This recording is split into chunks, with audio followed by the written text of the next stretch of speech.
बिस्मिल्लाहिर्रहमानिर्रहीम। अस्सलाम वालेकुम। अल्लाह ताला की नेमतों का शुक्र अदा करते हुए आज का व्लॉग स्टार्ट करती हूँ।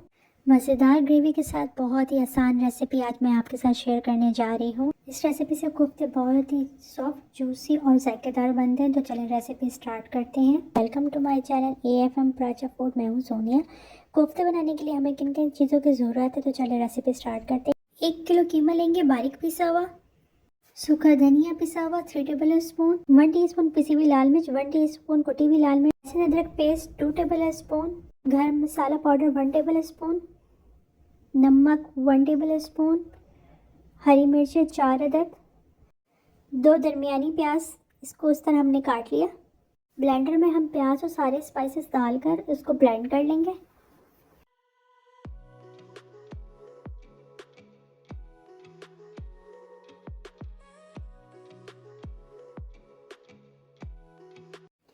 मसाला हमारा अच्छी तरह ब्लेंड हो गया है, बिल्कुल इस तरह।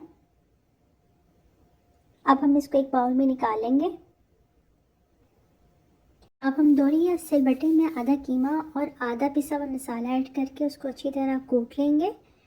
चूँकि कीमा मशीन का बारीक पिसा हुआ लिया था और मसाला भी हमने अच्छी तरह ब्लेंड कर लिया था, तो इसको हम 10 मिनट कूटेंगे। अगर आप कूटना नहीं चाहते तो आप इसको चॉपर में पीस सकती हैं।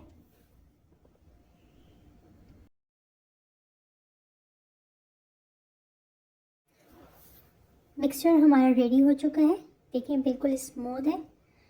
अब हम इसको एक डिश में निकाल लेंगे।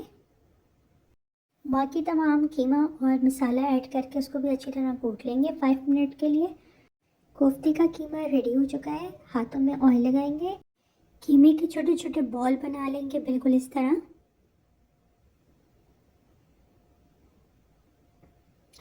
सारे बॉल हमारे बनकर रेडी हो चुके हैं।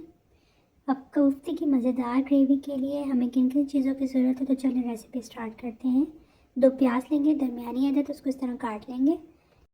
1 कप घी, 3 दरमियानी टमाटर, 1/4 कप दही, 2 टेबल स्पून लहसुन अदरक पेस्ट, ज़ीरा 1 टीस्पून, हल्दी 1 टीस्पून, लाल मिर्च powder 1 table spoon, 1 table spoon नमक, 3 से 4 अदद हरी मिर्च, उसको इस तरह काट लेंगे। अब एक देगची लेंगे, उसमें हम घी डालेंगे, उसको गर्म करेंगे। जब घी हमारा अच्छी तरह गर्म हो जाएगा तो उसमें प्याज डालेंगे। प्याज को हमने गोल्डन ब्राउन फ्राई करना है।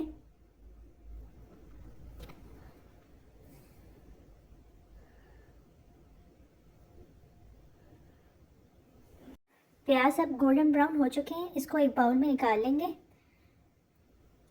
टमाटर जो हमने 3 अदद लिए तो उसका हम छिलका उतार लेंगे, बिल्कुल इस तरह। अब हम ब्लेंडर में टमाटर डालेंगे, 1/4 कप दही डालेंगे और प्याज डाल के उसको ब्लेंड कर लेंगे, बिल्कुल इस तरह।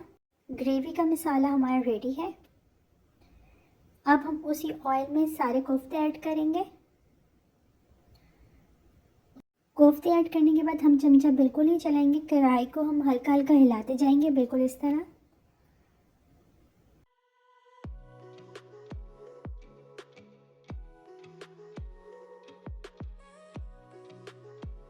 अब कोफ्ते हमारे नीचे से पक चुके हैं, देखिए कोफ्ते के ऊपर पानी आ चुका है। हम इसका साइड चेंज कर लेंगे, बिल्कुल इस तरह आराम से।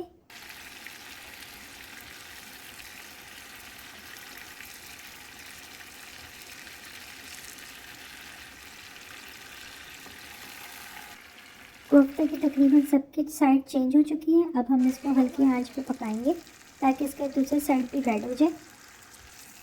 आप देख लें इसकी दूसरी साइड भी अच्छी तरह पक चुकी है।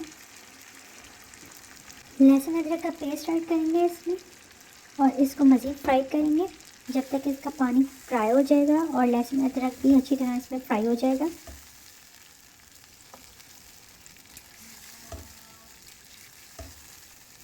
इसमें अब हम ज़ीरा ऐड करेंगे ताकि लहसुन अदरक के साथ ये भी अच्छी तरह फ्राई हो जाए।